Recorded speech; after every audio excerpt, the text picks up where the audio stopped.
Hello दोस्तों, शौक जिसको करना है वो हमारे पास आ जाए और जिसको बिजनेस करना है वो ना आए। ये बात हम बोलते हैं अपने स्लोगन के लिए। लेकिन उसके बावजूद भी बहुत सारे लोग मुझे मैसेज करते हैं कि यार तैमूर भाई, हमें कोई ऐसी म्यूटेशन बताएं या हमें कोई ऐसे वर्ड्स बताएं जिससे हम पैसा कमा सकें या बिजनेस कर सकें। देखो यार पहली बात तो ये कि हर बिजनेस के लिए इन्वेस्टमेंट चाहिए होती है और ये लाइव स्टॉक का बिजनेस है। मैं इसलिए इसको मना करता हूँ कि ये सिर्फ शौक की चीज़ है, क्योंकि इसके अंदर मौत हो जाती है, डेड हो जाते हैं बर्ड्स। तो आप इसको लाइव स्टॉक को लेके चलना आसान नहीं होता। तो इसलिए मैंने जुमला रखने की बहुत सारी वजूहत हैं कि यार क्यों जो है वो ये बिज़नेस नहीं है। लेकिन इसके बावजूद लोग बिज़नेस करते हैं। हाँ करते हैं, बहुत सारे लोग जो है वो लाइव स्टॉक का बिज़नेस करते हैं।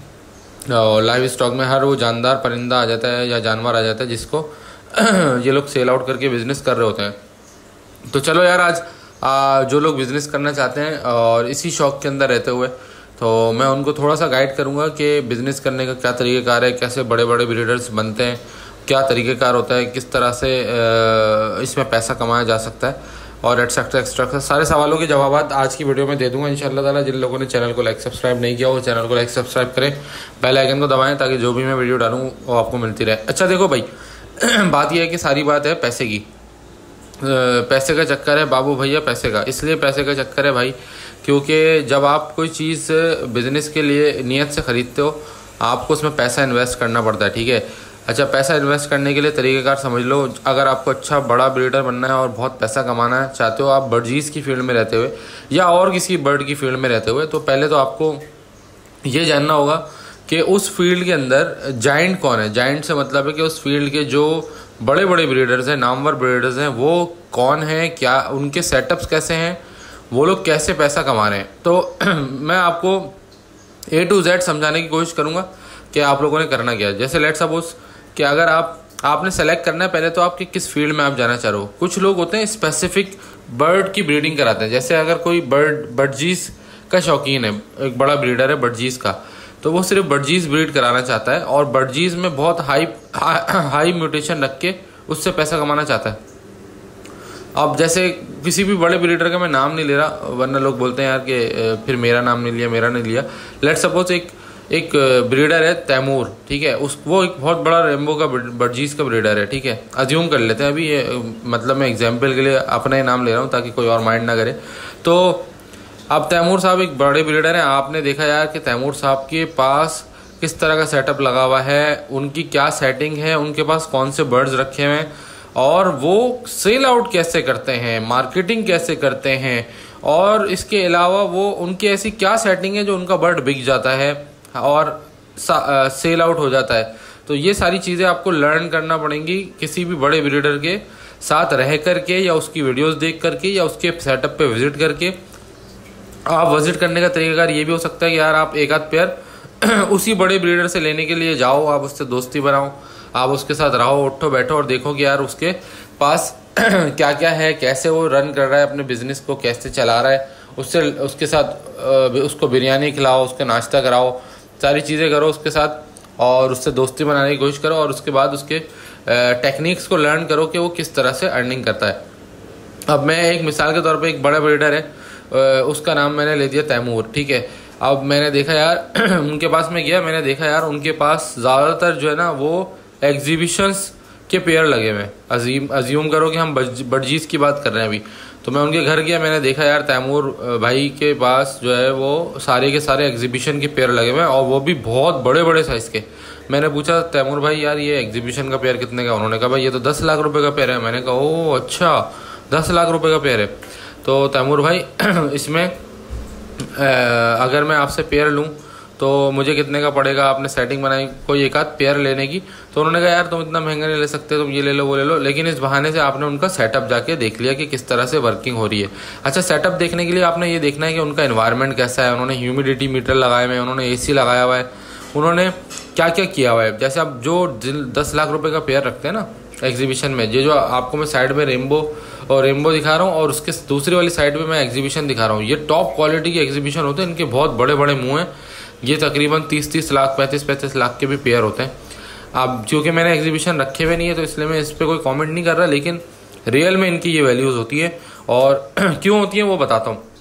अच्छा, जो बड़े ब्रीडर्स होते हैं ना, इनकी आहिस्ता आहिस्ता काम करने से ना ताल्लुकात बनते रहते हैं, तो इनके एक्सपोर्टर्स के साथ ताल्लुकात बन जाते हैं। और कभी कभी ऐसा भी होता है कि काम सीखते सीखते ये लोग खुद ही जो है ना वो एक्सपोर्ट करना भी सीख जाते हैं, क्योंकि यार देखो हर काम जो है ना सीखने से इंसान को आता है, तो ये लोग खुद एक्सपोर्ट करना भी सीख जाते हैं। अच्छा, होता क्या है, अब लेट सपोज के इन्होंने इतनी बड़ी इन्वेस्टमेंट की हुई है और इतने बड़े बड़े अच्छे नस्ल के पेयर लगाए हुए हैं।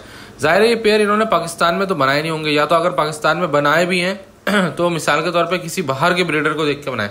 तो जो बड़ा ब्रीडर होता है वो भी किसी को फॉलो कर रहा होता है, वो इंटरनेशनल मार्केट को फॉलो कर रहा होता है कि यार इंटरनेशनल मार्केट में क्या चीज़ सेल आउट हो रही है और किस जगह पे सेल आउट हो रही है, और क्या चीज़ मार्केट में अवेलेबल नहीं है जिसकी क्वांटिटी कम है। जैसे हम बोलते हैं ना पाकिस्तान में लव बर्ड ज़्यादा हो गया तभी उसकी वैल्यू गिर गई, इसी तरह इंटरनेशनल मार्केट में भी यही होता है, जिस चीज़ की क्वांटिटी ज़्यादा हो जाती है उसकी वैल्यू गिर जाती है। तो ये लोग स्टडी करते हैं और इंटरनेशनल मार्केट को स्टडी करने के बाद ये आइडिया लगाते हैं कि यार इंटरनेशनल मार्केट में इस वक्त एक ऐसा बर्ड है जो कि अवेलेबल नहीं है। मिसाल के तौर पे ये जो राइट साइड पे पीले पीले एग्जीबिशन बैठे हुए, अभी सपोज करो कि ऐसे एग्जीबिशन इंटरनेशनल मार्केट में नहीं है।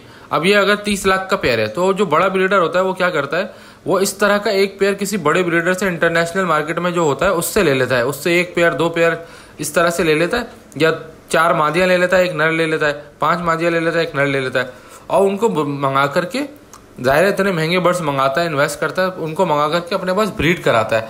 और ब्रीड करा के, क्योंकि बड़ा ब्रीडर होता है उसको सारी इन्फॉर्मेशन पता होती है कि यार मैं इसके अंडे फॉस्टर कर दूंगा सादा बजरी के नीचे, ठीक है, एक नर को 50 मादियों से लगा दूंगा।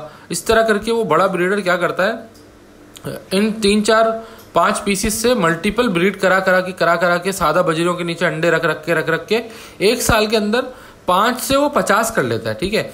अब 50 करने के बाद वो उनको और मल्टीप्लाई करता रहता है और क्रॉस करता रहता है। अच्छा, जो बड़े ब्रीडर्स होते हैं उनको जेनेटिक्स की नॉलेज बहुत होती है, तो उनको पता होता है कि यार अगर इस तरह का नर जो है वो सादी एग्जीबिशन से भी लगाएंगे ना, पीले कलर का रेड आई का नर अगर आप सादा एग्जीबिशन की फीमेल से भी लगाओ तो जो बेटियां आएंगी वो सारी रेड आई आती हैं।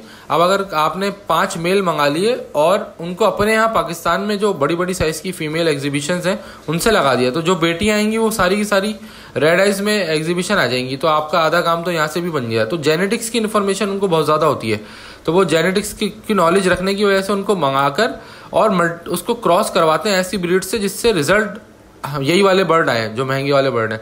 तो जब वो महंगे वाले बर्ड रिजल्ट में आ जाते हैं तो इनका काम ये होता है कि यार 100 पेयर 200 पेयर जमा करना। तो पहले तो ये हाइप क्रिएट करते हैं कि यार मार्केट में ये चीज़ नहीं है, और जाहिर है अगर मैं बड़ा ब्रीडर हूँ तो मुझसे 10 लोग जो है ना वो राब्ते में होते हैं, यार तैमूर भाई बताओ क्या करना है। तो अब हम जैसे सपोज करो तैमूर भाई बहुत बड़े ब्रीडर है, तो वो बोलेंगे यार देखो ये मैंने ना 50 लाख के जो है वो बर्ड्स मंगाए और मैं इसको अपने पास ब्रीड करा रहा हूँ, अब इनके बच्चे आपको दे देता हूँ, आप ब्रीड कराओ। इस तरह एक पूरा चेन बन जाती है।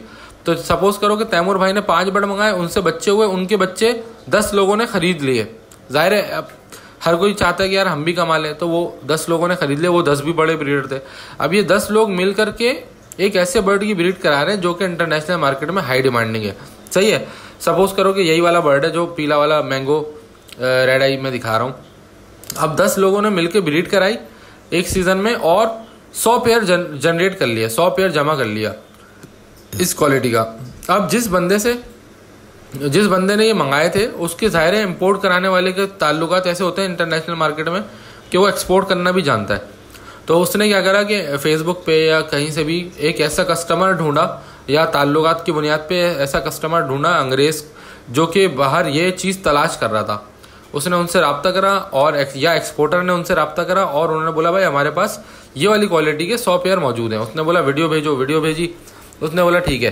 तो यहाँ से इन्होंने शिपमेंट की सारी डॉक्यूमेंटेशन करी और ये सारे के सारे जो टॉप क्वालिटी के बर्ड इन्होंने 2 साल में बनाए थे या 3 साल में बनाए थे, 50-50 लाख वाले पेयर भी होते हैं, तो ये सारे 100 पेयर अगर उन्होंने बनाए थे तो उन्होंने इंटरनेशनल मार्केट में सेल आउट कर दिया। अच्छा, यहाँ पाकिस्तानी रुपीज़ की वैल्यू क्योंकि कम है, तो जब ये बर्ड बाहर जाते हैं तो ये डॉलर्स में जाते हैं। तो डॉलर्स क्योंकि डॉलर में जाते हैं तो उनके लिए इतना महंगा नहीं होता। जैसे वो अगर $3000 का या $4000 का लेते हैं तो उनको इतना ज़्यादा महंगा नहीं पड़ रहा होता। लेकिन क्या होता क्या है कि जब वो लोग यहाँ से मंगाते हैं तो उनको तो सस्ता पड़ रहा होता है, लेकिन हमारे पाकिस्तानियों के मज़े आ जाते हैं, क्योंकि हमारे जब डॉलर कन्वर्ट होता है PKR में तो वो बहुत ज़्यादा अमाउंट बन जाता है। तो इस तरह से जो बड़ा ब्रीडर होता है वो एक्सपोर्ट के ज़रिए से पैसे कमा रहा होता है। अब आ जाओ बात कि आप बोलोगे यार आपने बड़े ब्रीडर का तो बता दिया, तो आप छोटे ब्रीडर क्या करें। देखो, बड़ा ब्रीडर जो काम कर रहा होता है, आपने भी अल्टीमेटली जा कर के 10 साल बाद 5 साल बाद जब आप खुद भी बड़े ब्रीडर हो जाओगे तो यही सारी चीज़ें करनी होती है। तो आपने बेसिकली बड़े ब्रीडर के पास जाकर के जो लर्निंग सीखनी है वो ये सीखनी है, उसका सेटअप कैसा है, उसका केजेस का साइज़ कैसा है, सफाई कैसे रखता है वो, उसको नॉलेज क्या है, मल्टीविटामिन क्या देनी है, दवा कैसे देनी है। तो आप पहले जब छोटे पैमाने पे ब्रीडिंग करा के छोटे बर्ड्स से 5-10 हज़ार वाले, 15 हज़ार वाले, 50 हज़ार वाले बर्ड्स से जब आप ब्रीडिंग कराना सीख लेते हो, उनकी बीमारी को डील करना सीख लेते हो, सही है ना, वायरस को डील करना सीख लेते हो, कोई बुखार को डील करना सीख लेते हो, मोशन को डील करना सीख लेते हो, आपको सारी चीज़ें सीख जाते हो जब आप, तो उसके बाद आप बड़ी म्यूटेशन लगाते हो, उसमें इन्वेस्ट करते हो। इन्वेस्ट करके आप फिर इन बड़े ब्रीडर्स से ताल्लुकात बनाते हो, और उसके बाद जब इनको एक्सपोर्ट का ऑर्डर चाहिए होता है तो फिर आप इन्हीं को सेल आउट करते हो डॉलर्स के अंदर, और फिर ये आगे एक्सपोर्ट कर देते हैं, और डॉलर्स जब आते हैं तो फिर वो सब लोग उससे कमा लेते हैं। तो ये तरीकाकार होता है। अच्छा, अब आप बोलोगे कि यार तैमूर भाई आपने ये तो तरीका बता दिया कि बड़ा ब्रीडर क्या कर रहा होता है, लेकिन हमें तो बताएं कि हम लोग किन बर्ड्स के ऊपर काम करें। देखो, आप अगर लेट्स सपोज के बर्डजीज के अंदर हो, तो बर्डजीज के अंदर हर वो बर्ड जो जितना बड़ा साइज में होगा, अब भले वो रेनबो ही क्यों ना हो। मैं इस वक्त रेनबो की एग्जांपल इसलिए दे रहा हूँ क्योंकि मैं खुद रेनबो का शौकीन हूँ। तो अगर मैं रेनबो का शौकीन हूँ तो मुझे चाहिए कि मैं रेनबो को बहुत बड़े साइज में बना लूँ, यानी कि मैं ह्यूज साइज का, जितने साइज का ये पीला वाला बर्ड है, इतना बड़ा मैं रेनबो बना लूँ, ठीक है। तो ये बहुत हाई पैसे में बिक जाएगा। इसी तरह से कोई भी बर्ड हो बड़ा साइज का और बड़े हेड का, यानी कि एग्जीबिशन हो, और साथ में अगर वो होगोरोमो हो बड़े साइज का, यानी कि एग्जीबिशन होगोरोमो हो, जो कि दुनिया में इस वक्त बहुत ही कम है, बहुत ही कम। तो रेनबो एग्जीबिशन होगोरोमो तो इस वक्त दुनिया में शायद है ही नहीं। तो अगर किसी ने वर्किंग करनी है, 2-4 साल, 5 साल, 10 साल की वर्किंग है, तो वो फिर रेनबो एग्जीबिशन होगोरोमो बनाने की वर्किंग कर रहे हैं, ठीक है। इसी तरह से लोग ब्लैक फेस, ब्लैक विंग, होगोरोमो। अच्छा, अब मैंने आपको बोला एक बर्ड अच्छे से अच्छा कैसे होगा कि उसका साइज बड़ा होगा। दूसरा ये कि उसकी आंखें रेड हो, यानी कि अगर आप रेनबो बना रहे हो, रेनबो की आंखें रेड कर दो, उसका साइज बड़ा कर दो, और उसको होगोरोमो भी कर दो। अब ये 3-4 फीचर हैं जो कि किसी भी बर्ड के अंदर अगर आपने डाल दिए तो वो दुनिया में नायाब बर्ड हो जाएगा। यानी कि एक ऐसा बर्ड जो रेनबो एग्जीबिशन भी है, रेनबो होगोरोमो भी है, और रेनबो फेलो भी है, डन फेलो भी है, यानी कि लाल आंखें भी हैं उसकी। तो अब बताओ ऐसा बर्ड की डिमांड होगी या नहीं होगी? होगी ना।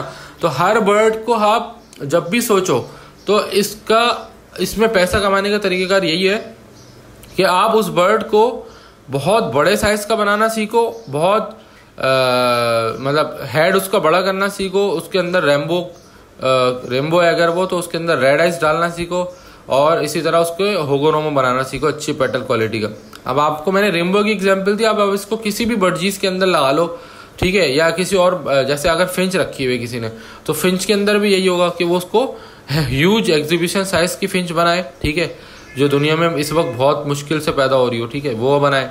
इसी तरह से अगर कोई लवबर्ड में, तो लवबर्ड में कोई जो ऐसी म्यूटेशन जो दुनिया में इस वक्त है ही नहीं, जो कोई भी नहीं बना पा रहा, तो उस तरह की म्यूटेशन जो ह्यूज साइज की हो, रेड आइज में हो, बहुत अच्छे डार्क कलर्स में हो, ठीक है ना, जो भी चल रहा हो उस हिसाब से आप बात कर लो। इसी तरह कॉकटेल वाले जो ह्यूज साइज के एग्जीबिशन कॉकटेल होते हैं वो बनाए। तो इस तरह से ही वर्किंग होगी अगर आप लोग बिजनेस माइंड रखते हो और बिजनेस करना चाहते हो इन बर्ड्स में और पैसा कमाना चाहते हो, तो यही तरीका कार है। और ऐसा भी होता है कि आप बोलोगे यार तैमूर भाई, अगर सपोज करो कि हमने इतना अच्छा बर्ड बना भी लिया, तो हम लोग तो एक्सपोर्ट नहीं करना जानते और हमारी तो ताल्लुकात भी नहीं है। देखो, जब आप अच्छा बर्ड बनाओगे ना, तो जो बड़ा ब्रीडर है, लेट्स सपोज कि हमने शुरू में एग्जांपल में बोला था तैमूर भाई एक बहुत बड़े ब्रीडर है। अब तैमूर भाई जब एक छोटे ब्रीडर के पास देखेंगे कि इसने रेनबो एग्जीबिशन होगोरोमो भी बना लिया, रेड आई भी बना लिया, तो अब ये जो बड़ा ब्रीडर है ना, यही आपसे खरीद लेगा, क्योंकि इसको बाहर से इंपोर्ट करने में ऐसा बर्ड बहुत महंगा पड़ता। लेकिन आप छोटे ब्रीडर थे, आपने अपने घर में बना लिया, अब ये आपसे ताल्लुक बनाएगा और बोलेगा यार आप ये मुझे दे दो। अब आप इससे अपनी डिमांड रख सकते हो कि भाई ये मैंने इंटरनेशनल मार्केट में मैंने स्टडी करा है, ये तो इतने लाख का है, तो आप मुझे इतने लाख दो। फिर वो नेगोशिएट करेगा दायरे, तो आपका बर्ड सेल हो जाएगा। सेल इस वजह से हो जाएगा क्योंकि बड़े बर्ड को बाहर से इंपोर्ट करने के बजाय आपसे मिल रहा है बर्ड पाकिस्तान के अंदर, कराची के अंदर, तो आपसे वो ले लेगा, अच्छे पैसों में ले लेगा, क्योंकि उसको बाहर से भी मंगा के उतने का पड़ता, तो वो आपसे भी ले लेगा। ऐसी बात नहीं है, आपका सेल हो जाएगा। जितने भी बड़े ब्रीडर होंगे वो उनको समझ होती है कि ये चीज़ क्या है।